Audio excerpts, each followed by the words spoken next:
Hulk খুব গরিব ছিল, কিন্তু তার মনটা ছিল আকাশের মতো বড়। সে ভালোবাসত মীরা নামের এক মেয়েকে।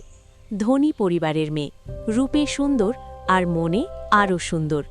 মীরাও হাল্ককে ভালোবাসত, কারণ হাল্কের চোখে ছিল সততা আর স্বপ্ন। কিন্তু মীরার বাবা ছিলেন ভীষণ অহংকারী। তার চোখে হাল্ক ছিল শুধু গরিব ছেলে। তিনি বলেছিলেন, ভালোবাসা দিয়ে পেট ভরে না।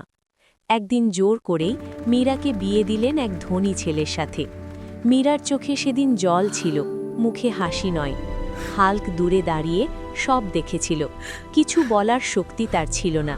সেই দিন থেকে হাল্ক বদলে গেল। সে হাসত, কিন্তু সেই হাসিতে আনন্দ ছিল না।